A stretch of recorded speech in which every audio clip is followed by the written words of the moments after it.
Un día por Nambija. Nambija es conocida como la capital minera del Ecuador. Hola, mi nombre es Emilio y son cerca de las 6 de la mañana y me encuentro en la terminal terrestre de la ciudad de Zamora. En esta ocasión voy a realizar un viaje al sector de Nambija de la parroquia de San Carlos de las Minas en la provincia de Zamora Chinchipe. En el bus viajan junto a mí pasajeros con diferentes destinos, unos quizá a realizar actividades de fincas o tal vez de minería.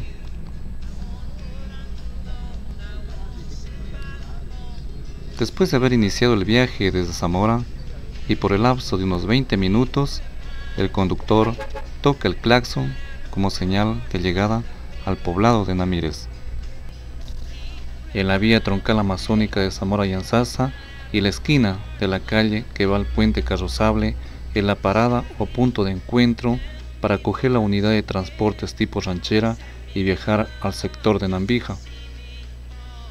En un bus interprovincial similar a la cooperativa de transportes Nambija se llega al sector de Namírez. Aquí, poco a poco los pasajeros van abordando un vehículo tipo ranchera. Hay varios horarios para trasladarse al sector de Nambija, pero en esta ocasión tomaré el turno de las 7 de la mañana.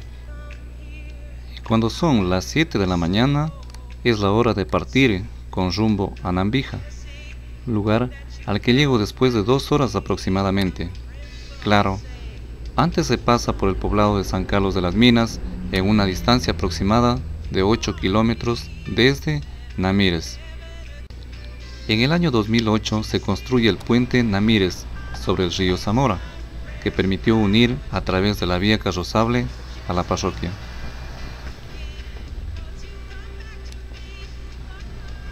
Al cruzar el puente Carrozable se ve el puente peatonal colgante por donde pasaron miles de personas en la época de apogeo de las famosas minas de Nambija. Las calles del poblado de Namírez en una parte tienen adoquines y en otra innumerables baches se aprecian en la vía principal, que es en épocas de verano al pasar los vehículos son polvorientas, me decía un pasajero que iba a mi costado. En el trayecto de Namírez a San Carlos y junto a la vía se ve como maquinaria remueve material pétreo por donde antes fue el río de esta cuenca de Nambija, y según comentarios se conoce que de esta actividad obtienen varios kilos de oro en cada una de las concesiones otorgadas por el Estado. Seguimos el viaje y nos aproximamos a la parroquia de San Carlos. El GAD expresa que sus habitantes primitivos son shoras, que han desarrollado su vida en base de la caza y pesca y se dedicaban rudimentariamente a la extracción del oro, que lo intercambiaban con pólvora y escopetas, mientras que su alimentación diaria básicamente era chicha de yuca y chonta. Los aborígenes José Machi y su esposa, Juan Cayapa y su familia, Eduardo Isacua, los hermanos Cunanche y Manuel Donoso, entre otros, fueron los que dieron paso a la gran colonización. En 1953 llega a estas tierras, procedentes del cantón Catamayo, provincia de Loja, los hermanos Enrique y segundo Abel Samaniego, quienes vinieron a pie desde la ciudad de Loja, rumbo al oriente en busca de mejores días para ellos y sus familias. Después de varios días de penoso camino llegaron al sitio. La selva virgen obliga a los colonos a luchar duramente contra las inclemencias del clima. Al inicio se dedicaron al cultivo de yuca, plátano y caña. Años más tarde, arriban otros y fundan oficialmente el barrio Nambija Alto, colonos que en su totalidad eran de la provincia de Loja, información que también se la extrae de Wikipedia como de las páginas de internet del GAD municipal. En el año de 1971 se le cambia de nombre al poblado de Nambija Alto por el de San Carlos de las Minas, debido a la creciente actividad minera. El que descubrió las minas de Nambija fue el señor Velázquez, menciona el señor conductor del vehículo ranchera, quien tuvo una finca y lo veía salir en exploraciones de oro, siguiendo las quebradas en compañía de 2 o 3 amigos. En 1984 se apertura la vía hasta San Carlos de las Minas. En 1988 se consigue llegar con la vía San Carlos a Nambija.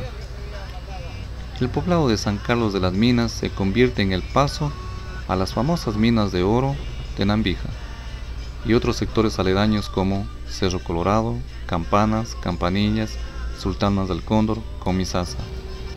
Sigo avanzando a Nambija y veo la lluvia caer desde el bosque tropical al bosque montano, y mientras el vehículo sube y sube por una vía de tercer orden, el frío se torna más intenso. Estoy aproximándome a Nambija y ya se pueden apreciar las primeras viviendas y los pasajeros quedarse junto a ellas. En 1980 se da el descubrimiento del yacimiento minero en Nambija e inicio de la era de la producción aurífera. En 1981 se construye la primera chancadora hidráulica en el sector. Un túnel en la roca eterna y junto a una vivienda dan señal de la actividad minera a la cual se dedican los habitantes del sector. En el año de 1992, el 18 de febrero, la Dirección de Minería otorga a la cooperativa 11 de Julio un título de concesión minera de 630 hectáreas, pero reunían las 69 hectáreas de la población de Nambija. La pertinaz lluvia, acompañada por la neblina, son testigos de mi paso por Nambija, mismas que por varios minutos me obligan a estar en el vehículo ranchera en la que llego. Momento para realizar las primeras filmaciones de esta Nambija histórica. Este día tuve la oportunidad de conocer a don Francisco Ochoa, más conocido como el Gato Pancho, quien muy gentilmente me abrió las puertas de su casa. Entre sus anécdotas decía: tuve un accidente, me fracturé una pierna y luego de un riguroso tratamiento de cerca de 6 meses estoy afortunadamente muy bien.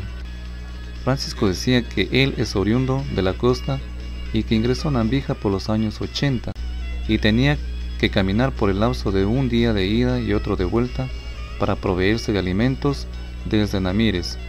Hoy esa realidad ha cambiado y en solo 4 horas está de ida y vuelta. El diálogo continúa y la lluvia parece no cesar, y yo en espera para salir a recolectar información como filmaciones y fotografías de este interesante lugar. Con mucha pena, don Francisco me relata el fatídico lunes 10 de mayo de 1993, donde un deslave sepultó a cerca de 500 trabajadores mineros de Nambija, en la provincia de Zamora Chinchipe. Entre las víctimas se encontraba su esposa y su tierna hija. Esas versiones me anudaron la garganta al venir a mi mente cuántas familias debieron pasar malos momentos por las fuerzas de la naturaleza. Días después de la tragedia de Nambija, el gobierno declara a Nambija como zona de seguridad, tomando posesión del sitio los militares. En este trágico día es el inicio para culminar con la fiebre de oro de Nambija. Aquí trabajaron cerca de 10.000 mineros y otros 10.000 habitantes entre niños, familiares, comerciantes y otros. Esta fecha marcó un antes y un después del impresionante desplazamiento de gente que llegó de todo el país, algunos vendiendo sus pertenencias, casas, autos, terrenos y otros endeudándose con la finalidad de invertir. Donde pocos ganaron dinero, la mayoría regresó más pobres de lo que llegaron. A partir del día tragedia se acabó en Nambija el oro y el despilfarro. El ego, entre orgullos y vanidades y licores nacionales importados, hacían cerrar tiendas, bares, discotecas y cabarets. Fue la época cuando formaron el llamado Salón del Pueblo, que es un socavón en la roca del tamaño de un campo de fútbol y con unos 80 metros de altitud, sin un solo pilastre que lo sostenga. En 1987 se crea la cooperativa de transportes con el nombre Nambija.